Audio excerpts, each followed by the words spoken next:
Section 3.1, example 9. We're going to talk about limits at infinity now. Basically, if you noticed on all the problems that we had looked at before, it was the limit as x approaches a particular number. Now we're going to be talking about what happens when we approach infinity. So we're on example 9. Let me get a different, less squeaky marker here. Let's see if this one works any better. So we want to figure out the limit as x approaches negative infinity of x squared plus 2x minus 5.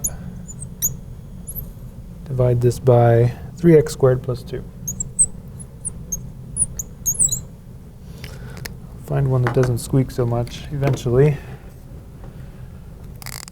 All right, so limits at infinity or negative infinity are different than the ones that we had been seeing. In fact, what we really need to use here is, if you look at the limits at infinity thing right above example 9, what we're looking at, or what we want to use, and I'll write this in different colors here, is these two properties.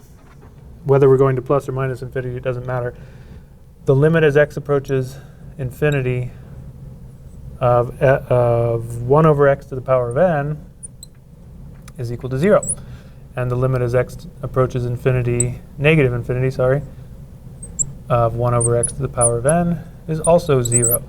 So the reason for this, if you want to do this on your calculator, you can. Remember what we had done on limits as we approached a number. We just saw what happens as x got closer to that number. As x approaches infinity, the idea is we want to see what happens as x gets really large, as it goes towards infinity. So what you can do here, this is for any positive power, or any positive number n. If you pick any number, any positive number here, and just put it there, even just 1 over x, if you start plugging in very large numbers here, what you'll find is you've got 1 over a very large number. Well, that's really close to 0. The larger that you get, the closer that this quantity is going to get to 0. So really, that means that the limit itself is 0. The same goes for if you go to negative infinity. If you plug in really large numbers down here, the result is a number that's very close to 0, and so we say that the limit itself is equal to 0. So we need to make use of that fact for evaluating a limit like this. So the way we do that is we look at the highest power of x that occurs in the denominator. Okay, important thing to note here. Highest power of x that occurs in the denominator. In this case, it's the second power. So what we're going to do is multiply this by 1 over x to that same power. And we're going to do the same thing here in the numerator. Now, I'm going to do this for this particular problem, but we're going to make a note once we're done with this, something that we can actually do to make this go a little bit faster. But the idea is, and this doesn't matter whether we're going to positive or negative infinity, I'm going to take that value and just distribute it. So I'm going to get x squared divided by x squared, which is just 1. And I don't think I'm ever going to find one that doesn't squeak. Let's see. Again, x squared over x squared is 1, plus, now in this case, 2x over x squared. Let me just actually go ahead and, let's just go ahead and write that whole thing down so we see exactly what's happening. Just erase that. We had x squared over x squared there, and we saw that that was 1. Then, if I distribute it here, I'm going to have 2x over x squared. I'll simplify it in a minute here. And then we'll have 5 over x squared. This is all divided by, now I'm going to do the same thing here. I'll have 3x squared over x squared. Distribute that to the second term, I'm going to have 2 over x squared. Now we'll see, well, that's going to just cancel, so we're going to be left with the limit as x approaches negative infinity of 1 plus 2x, the x squared here is going to cancel with the x there, so I'm just going to be left with 2 over x. And then this one just stays the same, 5 over x squared. Then in the denominator, those are going to cancel, so I'll just be left with 3. And then I'll have plus 2 over x squared. OK, this is where these properties are going to come in. Remember from previously what we had seen is that if I've got the limit of a quotient, I can simply apply the limit to everything in the quotient, and the sum and difference as well. So based on what we have here, any n, any positive n, well, that's a first power, that's a second power, so all these qualify. So what's going to happen as we go to negative infinity is this thing is just going to basically go to 0. And so is this one. And so is this one. all of these terms are going to go away as we go to negative infinity. So what am I left with? 1 over 3. So 1/3 is in fact the limit. So for part B, just notice, I'll try to fit them all on here, but I'm going to do less work on part B. The limit as x approaches infinity of 2x to the third minus x minus 3, 6x squared minus x minus 1. Okay, now we can do the same thing on this one. We again look at the highest power of x that occurs in the denominator. In this case, it's also the second power. So I multiply by 1 over x to the second power. Do the same thing here. 1 over x to the second power. Now, when I distribute it to the first one, I'm going to just do the cancellation at the same time here. If I distribute that, I'm going to have x to the third on the top and x squared on the bottom. So I'm going to be left with 2x. I'm going to be left with 2x. Distributed there, I'm going to have x over x squared, so that's 1 over x. And then I'm going to have 3 over x squared. And then on the bottom, when I distribute it there, x squared over x squared, those x squareds are going to cancel. I'll have 6. X over x squared is 1 over x. And then 1 over x squared. So all these terms that have x's in the denominator, they're going to go to 0. So this and this and this and this, they all go to 0. That means that all we have left is 2x and 6. Now I have to think, what's going to happen when I plug in progressively larger values of x? In other words, as x approaches infinity, well, I still have an x there. And here I don't.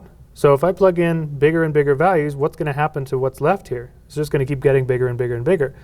So as x goes to infinity, this whole quantity is going to go to infinity. And so therefore, our limit is infinity. Now again, a limit of infinity actually doesn't mean that the limit exists. We just say that to sort of see the behavior of the graph as x gets really large. So if we were to graph this whole function, what we'd see is that as x gets big, the function itself is just going to keep getting bigger and bigger without bound. Okay? For part C, and just one thing also to notice here. In the first problem here, first part, the leading powers, that is the highest powers of x, were the same. And what did we get for the limit? Notice that the coefficient on that one was 1, and then it was 3. And what did we get for our answer? 1/3. Notice on the second example, the highest power was now in the numerator. Higher power in the numerator, what did that result in? A limit of infinity. Same powers, what did that result in? The limit was whatever number we had as a coefficient there, divided by whatever number we had as a coefficient there, 1/3. Finally, for part C, notice that, again, we're going limit as x approaches infinity, 3x to the third now in the numerator, 2x minus 1, and 2x to the fourth minus 3x to the third minus 2. Okay, again, we can do this whole procedure. In fact, this is the last time I'm going to do this procedure. It always is, look at the highest power of x that occurs in the denominator. In this case, it's the fourth power. I'm going to multiply by 1 over x to the fourth. And I'm going to do that in both places, both the numerator and the denominator. Now, when I distribute, watch what happens. We're going to get the limit as x approaches infinity. Distribute that there, I'm going to have a third power over fourth power, so I'm going to get 3 over x. Distribute it here, first power over fourth power, so I'll have 2 over x to the third power. And finally, 1 over x to the fourth power.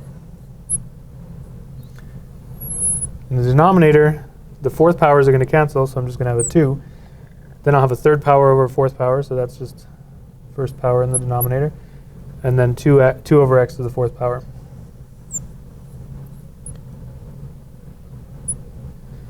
Okay, so now we can, again, use these properties. Anytime we see a 1 over x to any power, and we're talking about a limit at going to infinity, we can always just say these are going to go to 0. Anything that has that x to any power, any positive power, all those terms are going to go to 0.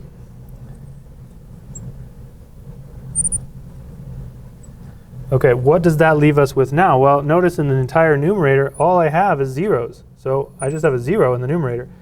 In the denominator, I still have a 2. Well, 0 divided by anything is 0. So what do we get for a limit? We get 0.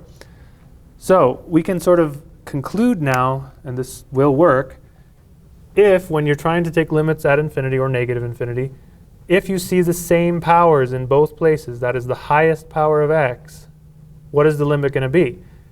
Leading coefficient on the numerator was a 1. Leading coefficient on the denominator was a 3. That ended up being the limit, 1/3. So basically, once you notice that, you can just skip all this and just say that's the limit. The second problem, what was true? Highest power was now in the numerator, third power in the numerator, second power in the denominator. We went through this process. What did we find? Infinity.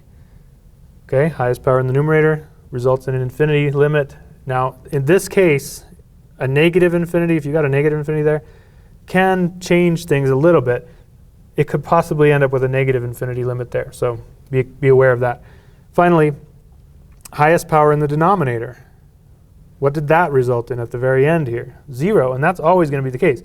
If the highest power is in the denominator, then your limit will definitely be 0, and you don't even have to go through all this process. So good way to sort of skip some work on these types of problems. Just pay attention to what the highest power is in the numerator, what is the highest power in the denominator, and which of these 3 cases you might have. And you can just get your answer right away.